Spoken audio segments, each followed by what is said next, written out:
Hello guys, कैसे हैं आप लोग। मैं रामदास स्वागत करता हूं अपने चैनल गुरुजी उत्तराखंडी पे। और जैसा कि आपको पता है कि एग्ज़ाम जो हैं आने वाले हैं अगले साल मई में, टेंटेटिव डेट है। तो जितने लोग भी तैयारी करना चाहते हैं, आसानी से जो है चीज़ें जो है ग्रैस्प करना चाहते हैं और आप चाहते हैं कि एक ही तरफ आपको एक ही साथ पूरा कोर्स मिल जाए, तो हमारी एक ऐप है वेदाश्री लर्निंग ऐप। आप उस पर जाइए और उस पर जो है कोर्सेज़ अलग अलग जो है अवेल कीजिए। और हमारे पास अलग अलग उसमें काफ़ी सारे कोर्सेज़ हैं और अपनी तैयारी एकदम शुरू कीजिए, पूरी चुस्त और दुरुस्ती के साथ तैयारी कीजिए।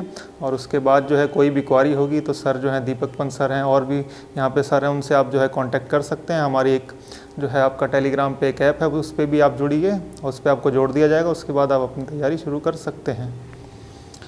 तो आज जो है मैं आपको बताने जा रहा हूँ यूरोपियंस इन इंडिया। सबको लगता है कि खाली अंग्रेज़ हिंदुस्तान में आए थे। अंग्रेज़ से पहले काफ़ी लोग जो है काफ़ी देश हिंदुस्तान में आए थे। तो थोड़ा सा मैं आपको ब्रीफ दे देता हूँ। सबसे पहले आपके देखिए पुर्तगीज़ आए थे। पुर्तगीज़ के बाद डच आए थे। डच आपके वो हॉलैंड और नीदरलैंड वाले डच। उसके बाद ब्रिटिशर्स आए थे। उसके बाद डेनिश आए थे। डेनिश कौन से, डेनमार्क वाले।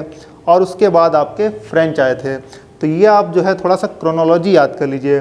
पुर्तगीज़, डच यानी कि आपके नीदरलैंड या हॉलैंड, जो भी आप बोलिए, पुराना नाम हॉलैंड है, अब नीदरलैंड हो गया है।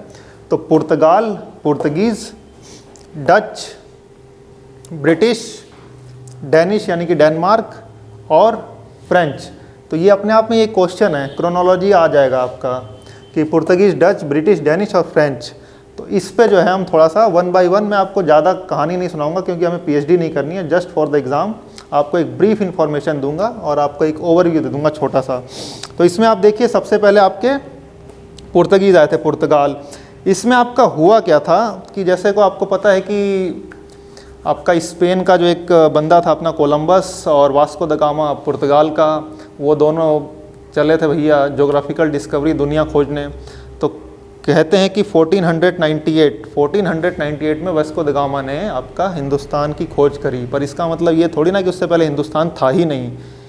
हिंदुस्तान पहले भी था, आज भी, हमेशा भी रहेगा। उन्होंने खोज करी, उन्होंने नाम दिया कि हाँ डिस्कवरी, ये चीज़ पहले से है, हमने इसको खोजा। तो एक ज़मीन का टुकड़ा जो उन्होंने खोजा जिसको नाम दिया गया था इंडिया, हिंदुस्तान, 1498 में वास्को द गामा ने खोजा था।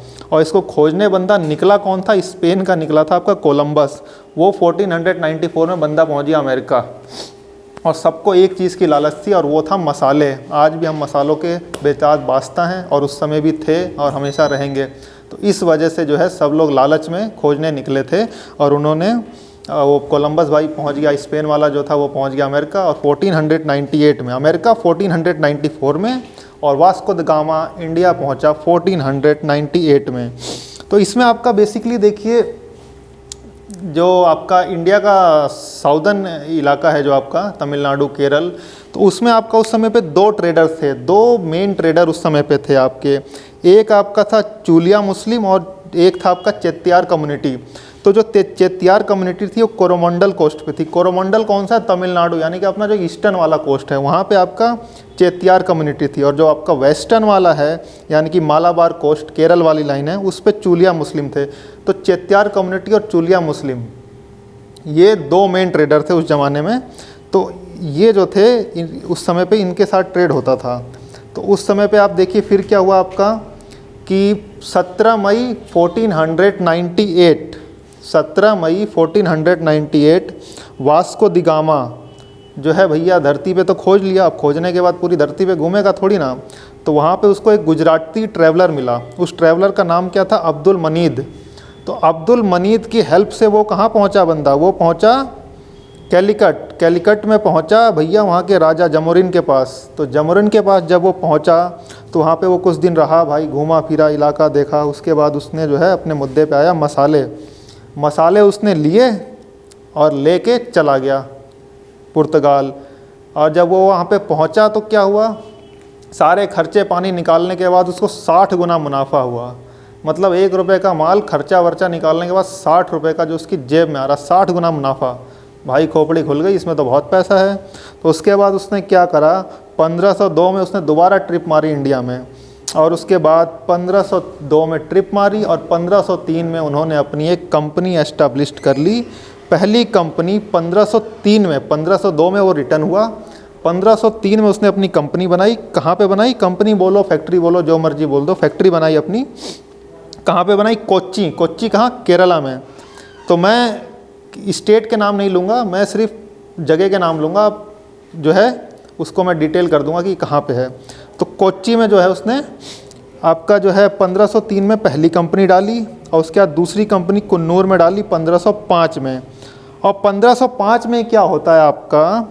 1505 में जो है आपका फ्रांसिस्को दी अल्मीडा, ये पहला आप बोल सकते हैं कि वाइसराय, जैसे अंग्रेज़ों में वाइसराय था तो हम इसको नाम दे देते हैं हाँ वाइसराय, कि ये पूरी चीज़ों को संभालने के लिए भैया भेजा गया पुर्तगाल से कि आप पूरी की पूरी कंपनी जो है ये सब संभालिए। तो फ्रांसिस्को दी अल्मीडा, स्पेलिंग थोड़ी गलत हो तो आप देख लेना भैया, स्पेलिंग पे कमेंट मत करना, स्पेलिंग गलत है, ये है वो है। तो फ्रांसिस्को द अल्मीडा को जो है भेजा गया। इनके नाम भी पुर्तगालियों के थोड़े अजीब होते हैं, तो हो जाती है कभी कभी थोड़ा बहुत। तो फ्रांसिस्को दी अल्मीडा जो है उसको भेजा गया, और उसको भैया बताया गया, आपको सीधा क्या बताया गया कि चुपचाप व्यापार करो, ज़्यादा पंगे नहीं लेने हैं। तो उन्होंने जो है पीसफुल जो है आपका ट्रेडिंग शुरू करी, और चुपचाप व्यापार करो, और इसको उन्होंने क्या नाम दिया? ब्लू वाटर पॉलिसी, यानी कि हम शांति से व्यापार करेंगे, चुपचाप व्यापार करेंगे। तो इस पॉलिसी को नाम दिया गया ब्लू वाटर पॉलिसी। ठीक है, उसके बाद आपका क्या होता है, धीरे धीरे आगे चल के 1530 में कोच्चि से वो अपना ट्रांसफ़र कर लेते हैं गोवा। कोच्चि से जो है वो अपना ऑफिस जो है गोवा में ट्रांसफ़र कर लेते हैं, और गोवा को अपना कैपिटल डिक्लेयर कर देते हैं। Goa is the capital of Portugal, मतलब इंडिया के अंदर जो उनकी अपनी कंपनी थी, फैक्ट्री थी, तो कोच्चि से ट्रांसफ़र हुए गोवा, और गोवा को अपना कैपिटल जो है डिक्लेयर कर दिया। उसके बाद क्या होता है? अल्फोंसो दी एल्ब्रुक, ये बंदा, इसको माना जाता है कि हकीकत में इसने हिंदुस्तान के अंदर पुर्तगाल की नींव डाली थी। ये बंदा तो सिंपल भाई मॉनिटरी लेवल पे आ गया कि हाँ भाई अब चीज़ें जो हैं हमें संभालनी है, जो भी है देखनी है। जैसे कि आपका जम्मू कश्मीर, आप देखिए क्या हुआ, जम्मू कश्मीर को अलग कर दिया गया, लद्दाख, 2 यूनियन टेरिटरी बन गई। तो जम्मू कश्मीर में जीसी मुर्मू पहले गवर्नर जनरल, पहले जो है लेफ्टिनेंट गवर्नर बने। जीसी मुर्मू पहले लेफ्टिनेंट गवर्नर बने, कहाँ के? जम्मू कश्मीर के, क्योंकि उनको एडमिनिस्ट्रेशन संभालना था। He is a administrator. आज के टाइम में वो कैग हैं, controller auditor general of India. तो जीसी मुर्मू बने। उसके बाद क्या हुआ? उन्होंने चीज़ें व्यवस्थित करी, और आज के टाइम पे कौन है? गाजीपुर के सांसद, इस बार तो हार गए हैं, मनोज सिन्हा, वो अब जाके वहाँ पे पॉलिटिकल एस्टेब्लिशमेंट कर रहे हैं। तो इसी तरह क्या हुआ? फ्रांसिस्को द अल्मीडा एक नॉर्मल आए थे चीज़ें व्यवस्थित करने के लिए। उसके बाद आपका क्या हुआ? जो एक रियल पावर, जो एकदम वर्चस्व जो है ना कि अब हमारा एस्टेब्लिशमेंट हो गया, अब चीज़ें हमारे कंट्रोल में हैं, तो अल्फोंसो दी अल्ब्रुक को जो है इसको माना जाता है आपका real founder of Portuguese force in India, specially in Goa. इसके बाद आपका क्या होता है कि पुर्तगीज़ सी एम्पायर, जो उनका पूरा समुद्र से व्यापार था, उसको नाम दे दिया एस्टेडो द इंडिया। ठीक है, एक सिंपल सा नाम दे दिया एस्टेडो द इंडिया, जो उनका पूरा व्यापार था समुद्र का जो होता था। और उसके बाद उन्होंने इंडियन ओशन को कंट्रोल करना शुरू कर दिया कि भैया ये अब हमारा है, हम इसके राजा हैं, हम इस पर अब टैक्स लगाएंगे। तो उन्होंने वहाँ पे टैक्स लगाना शुरू कर दिया, और इस पूरे के पूरा जो ट्रेड होता था इसको नाम दिया गया कार्टेज आर्माडा। ये जो पूरा व्यापार होता था इसको नाम दिया गया, ट्रेडिंग को कार्टेज आर्माडा, कार्टेज आर्माडा नाम दिया गया। और वो अपने आप को समुद्र का जो है मालिक समझते थे कि भाई, क्योंकि समुद्री ताकत उनकी अच्छी थी, नेवी उस समय बहुत अच्छी थी, तो अपने ताकतवर उनसे ज़्यादा कोई था नहीं उस टाइम पे। 1498 की बात कर रहा हूँ। तो अपने आप को समुद्र का जो है मालिक समझने लग गए, उन्होंने टैक्स वगैरह लगाया। तो ये सब खेल कब तक चला? 1595। ये सब कुछ चला 1595 तक, और उन्होंने मसालों का व्यापार दबा के करा। तो पुर्तगीज़ पहले थे जिन्होंने हिंदुस्तान से मसालों का व्यापार करा। उसके बाद आपका डच यानी कि हॉलैंड भी पुराना नाम है, आज के टाइम में नीदरलैंड। तो इन्होंने जो है आपका 1602 में जो है इन्होंने, they are the citizen of Netherland या हॉलैंड, और in 1602 United East India Company of Netherland, United East India Company of Netherland 1602 में जो है एस्टेब्लिश्ड हुई थी। और उसके बाद इन्होंने जो है आपकी first Dutch company was establish in Masulipatnam. पहली डच कंपनी आपकी मसूलीपट्टनम में बनाई गई थी। मसूलीपट्टनम कहाँ पे? आपका आंध्र प्रदेश में। और उसके बाद 1605 में इन्होंने अपनी दूसरी कंपनी बनाई कैलीकट, ठीक है, कैलीकट तमिलनाडु में। और उसके बाद आपका क्या हुआ, इन्होंने मसालों की बजाय, मसालों पे इन्होंने इंटरेस्ट नहीं दिया, कपड़ों पे इंटरेस्ट दिया, यानी कि टेक्सटाइल। ये टेक्सटाइल का एक्सपोर्ट करते थे। तो जो इंडिया में टेक्सटाइल का पहला एक्सपोर्ट था, शुरुआत जो हुई थी, इसका क्रेडिट किसको जाता है, डच यानी कि हॉलैंड यानी कि नीदरलैंड को जाता है। और 200 साल के इतिहास में इन्होंने 18% का प्रॉफिट दिया था उस टाइम पे। तो उस अपने आप में वो एक बहुत बड़ा अचीवमेंट था उस ज़माने में। आज तो बहुत छोटा हो चुका है ये। उसके बाद जो है आपका, अब आते हैं अंग्रेज। पहला पुर्तगीज़, दूसरा डच, फिर अंग्रेज, ब्रिटिश, फिर डेनिश, डेनमार्क, फिर फ्रेंच। अब थोड़ा सा जो है अंग्रेज़ों की बात करते हैं। जैसा कि हमको पता है 1600 में आ चुके थे, ठीक है, 1600 में अंग्रेज हिंदुस्तान आ चुके थे। उसके बाद जो क्वीन एलिजाबेथ I थी, उसने 15 साल का लाइसेंस दिया था। तो उस समय पे जो कंपनी थी, company of Merchant of London trading in the east. आप जो है, जो आपका इंग्लैंड है, यानी कि जो आपका ब्रिटिशर्स है, जो ब्रिटेन है, उसके ईस्ट में इंडिया पड़ेगा। तो उस समय पे उसको नाम दिया गया था company of Merchant of London trading in the east. 1600 में आ गई थी कंपनी, 1600 में आ गई थी, लेकिन एस्टेब्लिशमेंट थोड़ी ना होता, मतलब उनके लोग आ गए थे। कंपनी ज़मीन पे जो है 1608 में बनी थी, ठीक है। तो 1608 में जो पहली कंपनी बनी थी, सूरत कहाँ पे आपका, गुजरात। तो गुजरात में जो है कंपनी बनी थी। और जो पहला अंग्रेज उस टाइम पे आया था, वो आया था, कौन आया था, कैप्टन हॉकिंस। कॉपी पेन लेके बैठिए, वीडियो पॉज कीजिए, पॉइंट जो मैं बता रहा हूँ वो नोट कीजिए, क्योंकि बहुत सारा है, मैं लिखने बैठ गया तो 2 घंटा निकलने में चला जाएगा। तो उसके बाद जो है 1608 में जो है आपका कंपनी जो है बन चुकी थी, जो नाम बताया मैंने, company of Merchant of London trading in the east. 1608 में सूरत, गुजरात के अंदर। और पहला अंग्रेज जो हिंदुस्तान आया था, उसका नाम क्या था, कैप्टन हॉकिंस। और ये कब आया था आपका, जहांगीर के टाइम पे। जहांगीर जो है उस टाइम पे आया था। और भैया जहांगीर के दरबार में गया, जहांगीर से भैया फारसी भाषा में बात करी, जहांगीर खुश। कोई किसी की भाषा में बात करे तो आदमी तो खुश होगा।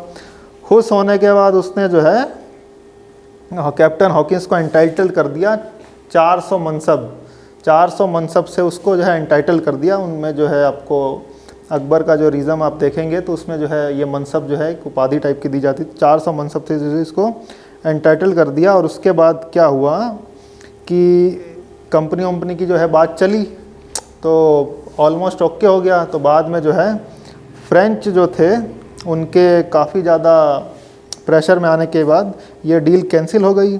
और डील कैंसिल होने के बाद 1613 में, ये 1608 में कंपनी थी एक नॉर्मल, मतलब एक प्रॉपर नहीं था, एक नॉर्मल एक ट्रेडिंग के लिए बनाया गया था। फिर जब प्रॉपर लेने गए परमिशन, तो उसके बाद भाई भारी दबाव आया। दबाव आने के बाद जो है ये कैंसिल हो गया। कैंसिल होने के बाद जो है आपका क्या होता है, उसके बाद 1613 में इन्होंने सूरत के अंदर कंपनी परमानेंट एस्टेब्लिश कर दी। और 1613 में सूरत में करी, उससे पहले 1611 में इन्होंने मसूलीपट्टनम में कर दी थी। मसूलीपट्टनम जो है आपका, ये है आपका आंध्र प्रदेश में, ठीक है। तो उसके बाद आपका होता क्या है कि before this in 1611 Britishers established a factory in Masulipatnam. और उसके बाद 1688 में एक नई कंपनी बनाई जाती है, English company trading in east. और उसके बाद 1698 में, यानी कि जो पहले कंपनी बनी थी, जिसका मैंने नाम आपको क्या बताया था, company of Merchant of London trading in the east. और उसके बाद 1688 में जो है आपकी English company trading in the east. और इन दोनों को मर्ज कर दिया जाता है 1698 में। तो मर्ज हो गई। और उसके बाद क्या होता है, नई कंपनी बनती है आपकी, United Company of Merchant of London trading to the East Indies. ये एक नई कंपनी बन गई। कब बनी, 1708 में, United Company of Merchant of London trading to the East Indies, ठीक है।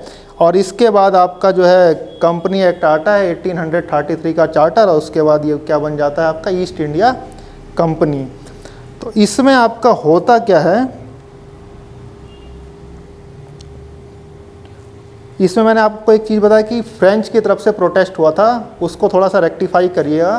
वो फ्रेंच की तरफ से प्रोटेस्ट नहीं हुआ था, वो प्रोटेस्ट जो हुआ था पुर्तगीज़ की तरफ से हुआ था, क्योंकि फ्रेंच तो अभी आए नहीं है, फ्रेंच तो अभी आएंगे, ठीक है। तो वो प्रोटेस्ट जो हुआ था वो पुर्तगीज़ की तरफ से हुआ था। उसके बाद आपके देखिए कौन आया, डेनिश आए। डेनिश में क्या होता है, इनकी ज़्यादा लंबी कहानी, ये बहुत छोटा सा टाइम पीरियड था इनका। ये 1616 में आए थे और उसके बाद 1620 में इन्होंने पहली कंपनी बनाई। कहाँ पे बनाई, तांजौर। तांजौर जो है आपका तमिलनाडु में है, ठीक है। और उसके बाद जो है 1745 में ये जो है पूरी कंपनी जो है अंग्रेज़ों को बेच के चले गए। सिर्फ इतनी सी इनकी कहानी है डेनिश की। 1616 में आए और इन्होंने जो है 1620 में जो है अपनी एक कंपनी बनाई और उसके बाद तांजौर में, और उसके बाद 1745 में अपनी पूरी की पूरी कंपनी अंग्रेज़ों को बेच के चले गए। अब उसके बाद इनका खेल ख़त्म, बहुत छोटा सा टाइम पीरियड है। और उसके बाद क्या होता है कि आपका फ्रेंच जो है आपका, ये आते हैं इंडिया और पहली कंपनी जो एस्टेब्लिश करते हैं 1668 में करते हैं। कहाँ पे करते हैं, सूरत के अंदर। 1668 में फ्रेंच पहली कंपनी सूरत के अंदर एस्टेब्लिश करते हैं। दूसरी कंपनी मसूलीपट्टनम में एस्टेब्लिश करते हैं। और उसके बाद क्या होता है, 1673 में ये लोग क्या करते हैं कि एक छोटा सा इलाका लेते हैं, छोटा सा गांव। किससे लेते हैं, शेर खान लोधी से। शेर खान लोधी से लेते हैं अंग्रेज़ और उसको बसाते हैं, जिसका नाम आज के टाइम पे क्या है, पुंडीचेरी। उसके बाद होता क्या है कि फ्रेंच और ब्रिटिशर्स दोनों का अपने अपनी जगह पे राइज़ होना शुरू करते हैं, यानी कि दो ताकतें बढ़ना शुरू होती हैं। तो भाई जब दो ताकतें बढ़ेंगी तो क्लैश तो होगा। तो उसके बाद क्या होता है, ब्रिटिशर्स और फ्रेंच के अंदर जो है आपकी लड़ाई होती है और उस लड़ाई का नाम दिया जाता है वांडिया वाश वॉर। तो वांडिया वाश वॉर जो है आपका 1760, 12 जनवरी 1760 को ये लड़ाई होती है। और इस लड़ाई एक डिसिसिव बैटल होती है, क्योंकि दोनों को अपना वर्चस्व साबित करना था और वर्चस्व सिर्फ एक साबित कर सकता है। तो उसके बाद आर्कुट जो था वो ब्रिटिश की तरफ से कमांडर था और कॉन्टिलाली जो है आपका फ्रेंच की तरफ से लीडरशिप ले रहा था। उसके बाद आपका क्या होता है कि ब्रिटिशर्स जो हैं फ्रेंच को हरा देते हैं। और जब ये हराते हैं तो ये हार किस तौर पे बाहर आती है, treaty of Paris. Treaty of Paris की तौर पे ये हार जो है फ्रेंच स्वीकार करते हैं। और ये ट्रीटी कब होती है, 1763 में, 1763 में ये ट्रीटी होती है। और इस ट्रीटी में क्या होता है कि आपका ब्रिटिशर सारी की सारी कंपनी फ्रेंच को लौटा देंगे, लेकिन फ्रेंच अपनी आर्मी नहीं रख सकती है। जब आदमी अपनी आर्मी नहीं रख सकता तो अपना वर्चस्व कैसे साबित करेगा। तो धीरे धीरे फ्रेंच एम्पायर कोलैप्स हो जाता है और आगे चल के अंग्रेज़ हिंदुस्तान पे अपना राज करते हैं 1947 तक। तो ये जो है आपका यूरोपियन इन्वेज़न है इंडिया का। और जो मैंने आपको रेक्टिफिकेशन जो आपको बताया है वो आप ध्यान रखिएगा। ब्रिटिशर जो आपके जहांगीर के टाइम पे आए थे और वो कंपनी एस्टेब्लिश नहीं कर पाए थे, डील हो चुकी थी जहांगीर के साथ और बाद में कैंसिल करनी पड़ गई। प्रोटेस्ट किसकी तरफ से हुआ था, पुर्तगीज़ की तरफ से हुआ था। तो यहाँ पे थोड़ा सा रेक्टिफिकेशन है, इसको ध्यान रखिएगा। और इस तरह से जो है ये चीज़ें जो हैं आगे बढ़ती गई और अंग्रेज़ों ने हम पे राज कर लिया। तो chronology, Portuguese, Dutch, British, Danish, French. और आपका जो पुर्तगाल की तरफ से पहला जो वाइसराय था, जो चीज़ें संभालने के लिए भेजा गया था, फ्रांसिस्को दी अल्मीडा। और उसके बाद जो रियल पावर, जिसने हकीकत में पावर जो है इस्टेब्लिश करी थी इंडिया के अंदर, अल्फोंसो दी अल्ब्रुक था। तो ये चीज़ें जो हैं आप ध्यान रखिएगा। छोटा लेक्चर है लेकिन पॉइंट इसमें बहुत ज़्यादा हैं, तो आप इसको नोट्स बना लीजिए और इस पर जो है हम आगे बात करेंगे।